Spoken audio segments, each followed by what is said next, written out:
Të gjitha falënderimet dhe adhurimet tona janë vetëm për Allahun Zotin e gjithësisë.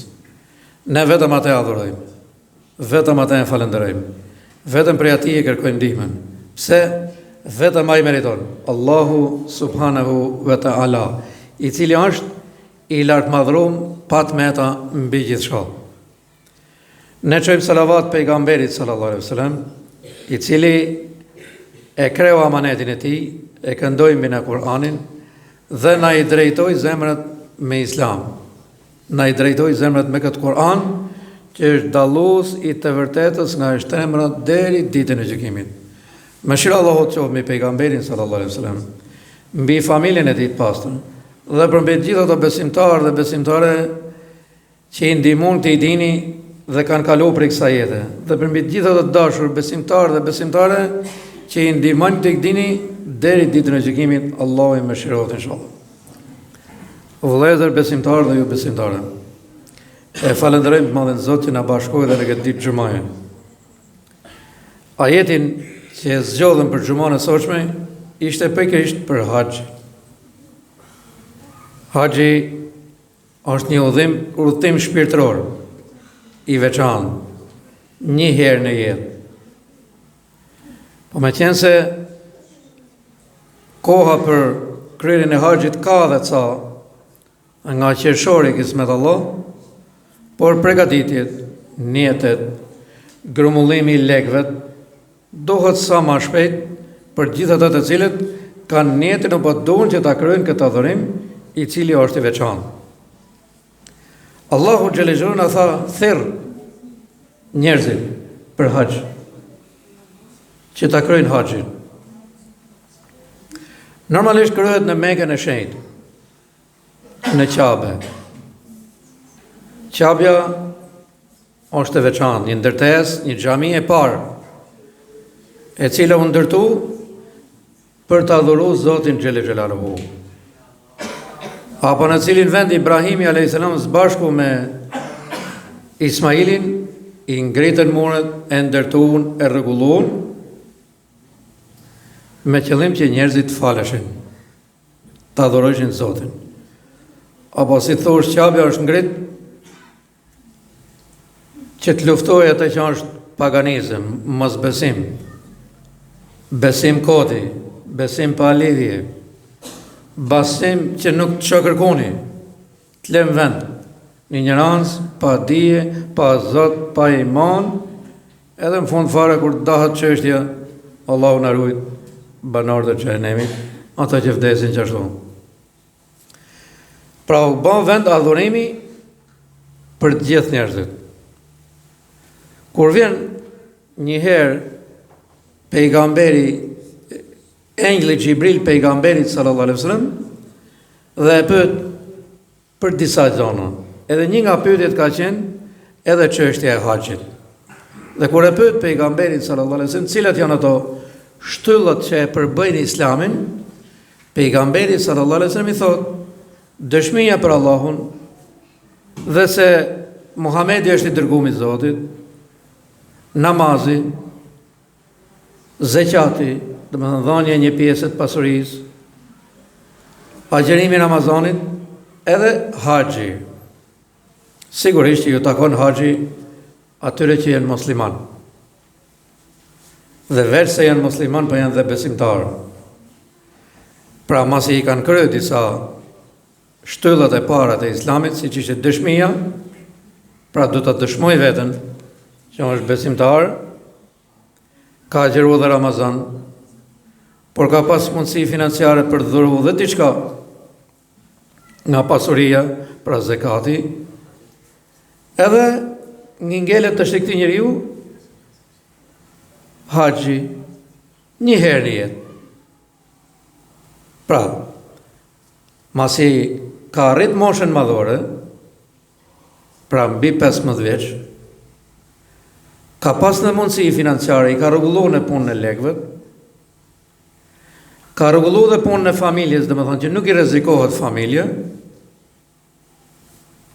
është bën gati, janë siguruar dhe kushtet e udhëtimit për shkollë dhe për të ardhmë, atëherë këtij nuk i ngelet të shtëpi, vetëm se të bëjnë jetin, lekët atë në portafol, diku ke 6.400 euro të është këtë vit, edhe këj pret pra kur të vejnë koha e haxhit për shkollë për ta kryer haxhin. Sa i përket dobive, mirësive, nuk mund të llogariten me mendjet e njerëzve. Janë të jashtëzakonshme. Pejgamberi sallallahu alaihi wasallam ka lavdruar njëherë një 3 lloj punësh. Tha, e dini kush është puna më e mirë? Sahabët i thanë, ja Rasulullah, pejgamberi i Zotit, Allahu dhe pejgamberi i tij e dinë më mirë. Edhe ai thotë, të besosh Zotin edhe të dërguarin e Zotit, ta ndjekësh atë. Puna më e mirë. Është puna kryesore.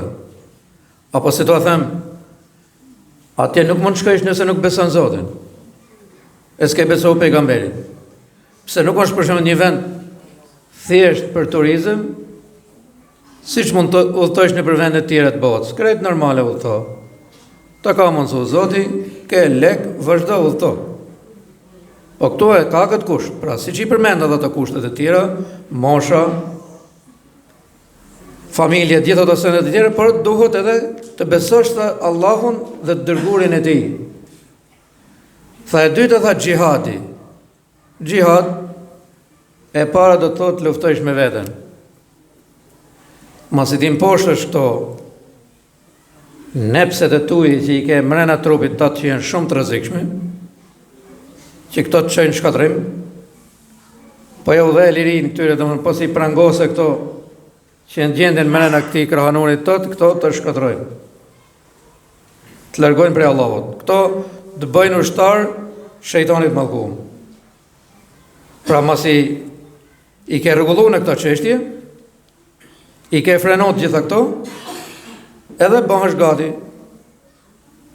gati për të luftuar është për drejtat e tjerëve, për shokun tat, për komshiun tat, për mikun tat.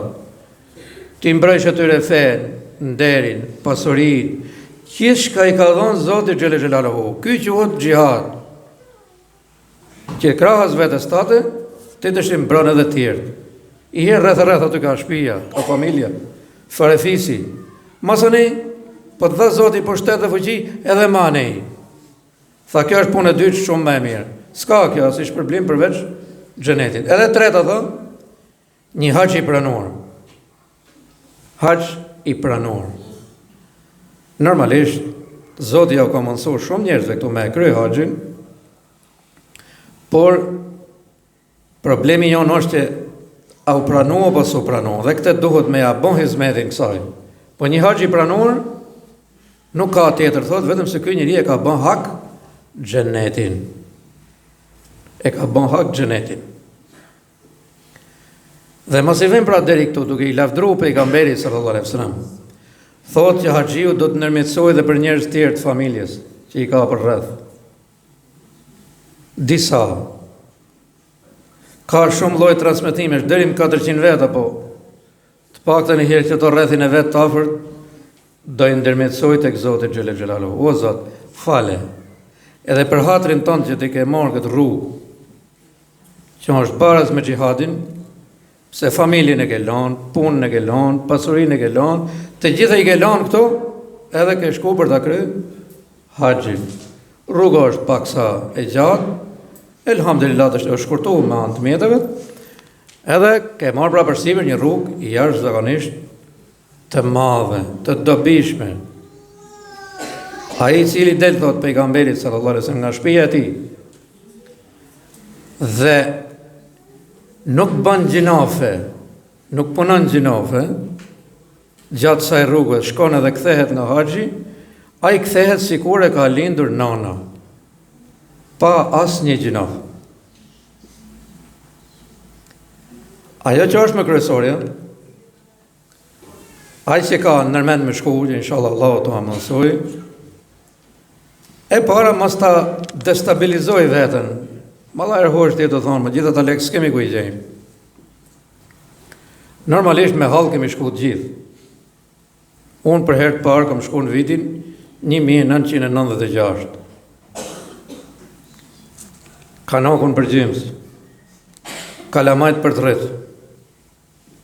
Pa punësi, keni parasysh ka qenë shumë vështirë.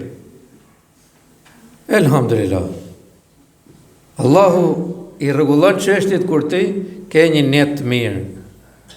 Bile dhe me vdes me atë netin e mirë, to ka pranuar vepër, ke për t'ia marrë shpërblimin pa e kryer hiç. Edhe pra mas e destabilizo veten. Fillo rezervo ka pak. Se mirë është që ta kryesh kur je në mosh. Mos ta lësh në mosh të vjetër. Pse kanë shku disa në mosh të vjetër, po kanë pas shumë lekë. Se kanë marrë një tjetër që të kujdeset për to. Për shembull, nana